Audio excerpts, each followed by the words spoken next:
Darussalam Enterprise Day telah menerima anugerah pencapaian projek kejuruteraan bagi projek Jambatan Pulau Muara Besar PMB semasa persidangan pertubuhan kejuruteraan bagi pertubuhan ASEAN Kafeo kali ke-39. Kafeo yang diadakan setiap tahun itu kali ini dihoskan oleh Pertubuhan Ukur, Jurutera dan Arkitek Brunei Darussalam Puja.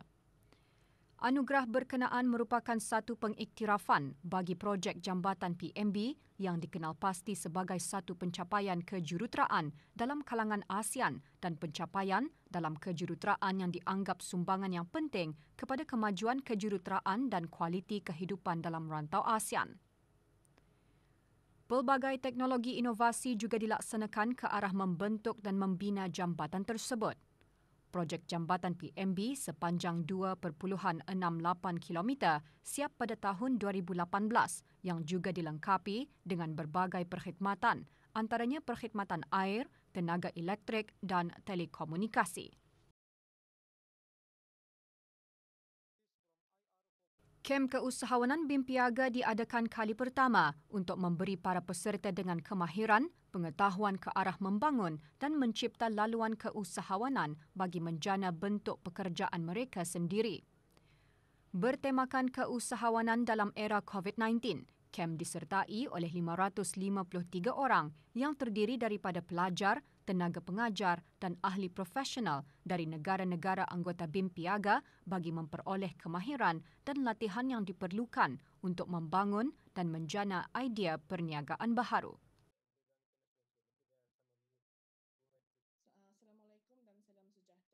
Kementerian Sumber-Sumber Utama dan Pelancongan melalui Jabatan Pertanian dan Agri Makanan mengungkayahkan program pendedahan belia-belia yang berpotensi untuk menceburi bidang pertanian berteknologi tinggi kali ke-6. Program secara maya itu diadakan setiap hari Selasa dan Khamis hingga 30 Disember ini. Dibahagikan kepada dua sesi, iaitu sesi taklimat dan sesi lawatan ke ladang-ladang syarikat pengusaha tempatan. Program memfokuskan beberapa sistem dan teknologi pengeluaran yang bersesuaian dengan kemampuan para peladang belia. Objektifnya untuk menarik minat para belia untuk berkecimpung dalam bidang pertanian dan mendedahkan perusahaan pertanian sebagai satu perniagaan menguntungkan, khususnya dalam bidang industri tanaman menggunakan sistem teknologi tinggi ke arah meningkatkan hasil keluaran pertanian. Para belia yang berminat boleh menghubungi bahagian industri tanaman dan kemajuan pertanian daerah Jabatan Pertanian dan Agri Makanan di talian 2470-400, 2388-095 atau 238-2822. Maklumat lanjut layari www.agriculture.gov.bn atau laman sosial Instagram @agriculture.gov.bn. Lanskap perniagaan yang telah berubah berikutan pandemik dan peluang baharu dalam peralihan kepada dunia pasca pandemik dibincangkan semasa forum bagi program Transform 2021 Anjuran Asia Inc. Forum. Forum secara maya itu juga memfokuskan kesiapsiagaan bagi norma seterusnya apa yang boleh dijangka pada tahun 2022. Lebih 250 peserta dari negara Brunei Darussalam dan ASEAN menyertainya. Aktiviti penghakiman dalam Anugerah Makanan Brunei 2021 BFA diteruskan. Acara penghakiman melibatkan hakim khas.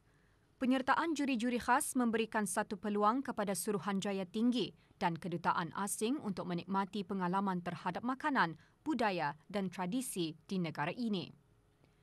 Penilaian makanan berdasarkan pelaksanaan, hidangan dan rasa. Lebih daripada 200 restoran menyertai BFA 2021.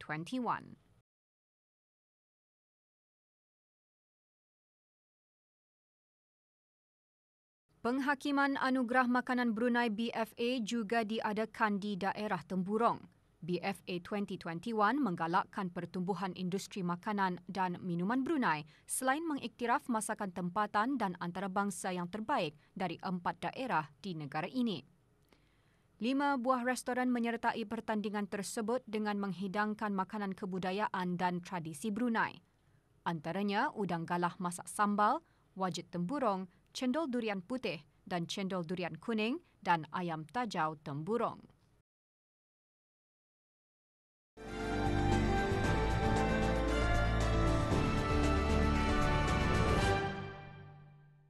Brunei December Festival kali kelima bermula pada 1 Disember lalu. Bersempena acara tersebut, Jabatan Museum-Museum mengadakan promosi jualan terbitan jabatan tersebut. Promosi yang diadakan sehingga 31 Disember ini menawarkan potongan harga istimewa dan juga jualan secara berkelompok. Jabatan Museum-Museum telah membuat promosi jualan buku-buku terbitan dengan potongan harga sebanyak 20% hingga 80%. Contohnya buku-buku seperti Brunei Museum Journal dan juga monograf yang sebelum ini harganya RM10, kini dijual dengan harga cuma RM2 sahaja. Dan juga kami juga menyediakan jualan buku secara kelompok, iaitu mengikut genre-genre tertentu seperti monograf dan juga jurnal, budaya dan juga yang berkaitan dengan kemuziuman lah. Pembelian buku-buku hendaklah ditempah secara dalam talian. Jabatan tersebut menyediakan borang pembelian dan tata cara pembelian buku-buku di laman sesawang Jabatan Museum-Museum. Waktu pengambilan buku-buku yang ditempah adalah bermula pukul 8 pagi hingga 2 petang semasa waktu bekerja. Keterangan lanjut layari www.museums.gov.pn atau ikuti Facebook Jabatan Museum Brunei dan Instagram @museumsinbrunei.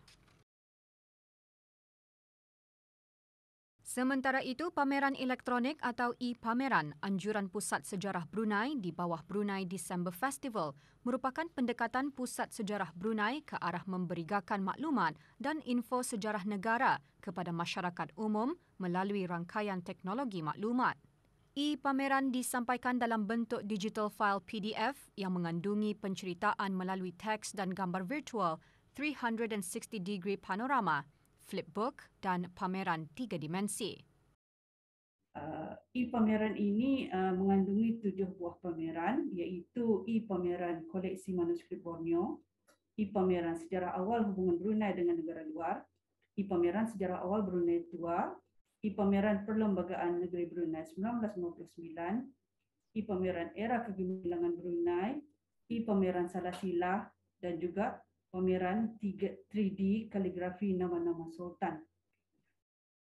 E-pameran boleh dikunjungi dengan melayari laman sesawang Pusat Sejarah Brunei iaitu di www.pusat-sejarah.gov.bn dengan menekan galeri pameran.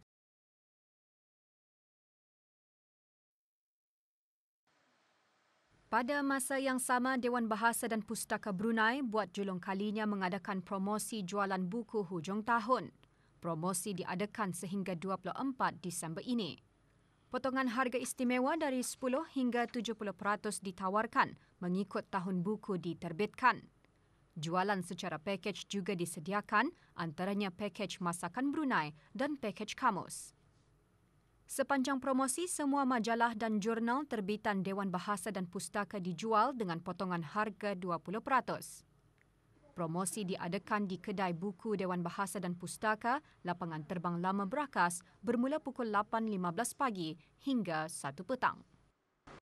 Pelanggan yang berhasrat untuk membeli buku mempunyai 2 pilihan semasa promosi ini. Yang pertama, bolehlah datang terus secara walk-in atau pilihan kedua membuat tempahan secara dalam talian yakni online dengan menghubungi melalui WhatsApp ke talian 729-3570 atau mesej ke laman Instagram Kedai Buku DBP.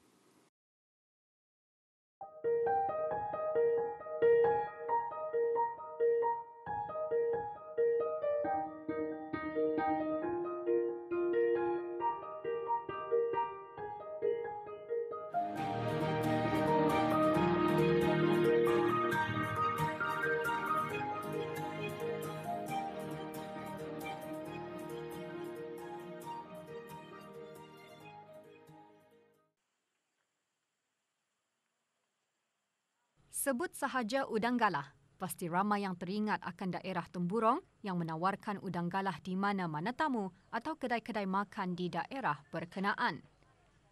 Semasa kru RTB membuat kunjungan di tamu sementara Pekan Bangar, mendapati udang galah boleh didapati di kebanyakan gerai. Udang-udang ini dijual dengan harga sekitar RM23 ke atas bagi 1 kilogram mengikut saiz udang galah. Lebih menarik lagi jika udang galah yang mempunyai sauh, menurut penjual udang bersauh seperti ini, dijual dengan harga RM27 1 kilogram. Rata-rata para penjual memperoleh udang galah ini daripada pembekal. Udang galah merupakan salah satu tarikan pelancong ke daerah ini yang juga terkenal dengan wajit padi Jawa dan sayur-sayur kampung seperti umbut, lemiding dan sebagainya. Waktu hujung minggu merupakan hari di mana para penjual menawarkan pelbagai jenis sayur dan juga jika bernasib baik mendapatkan ikan air tawar. Dalam pada itu diingatkan agar para pengunjung sentiasa mematuhi arahan dan nasihat yang telah dikeluarkan oleh Kementerian Kesihatan seperti mengimbas kod QR BruHealth, memeriksa suhu badan dan penjarakan sosial semasa berkunjung di tamu ini.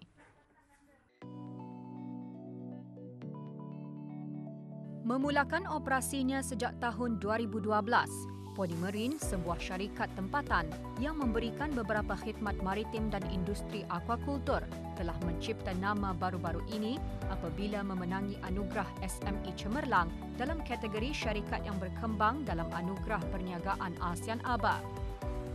Dalam tempoh hampir 10 tahun, syarikat tersebut menjayakan 81 buah projek dan menerima beberapa anugerah, antaranya ISO 9001-2015 dari Biro Veritas Brunei, sekaligus menjadikan Pony Divers sebagai pusat selam rekreasi pertama di rantau ini yang menerima pensijilan berprestij. Seperti juga perusahaan lain, Ponimarine tidak terkecuali berdepan cabaran COVID-19.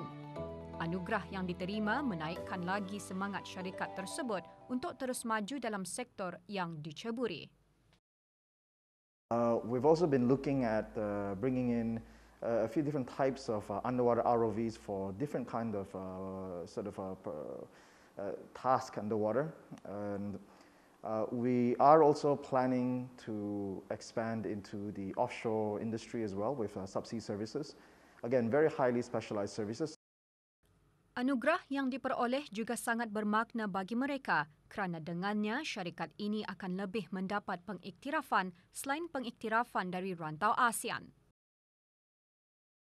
You know, we would recommend it's really important in business to be agile, to be responsive, and to be adaptive to the changes. And without that, foresight, we wouldn't be able to, expand as we have with Ponimarine. So we're really grateful. And also, another word of advice for budding entrepreneurs.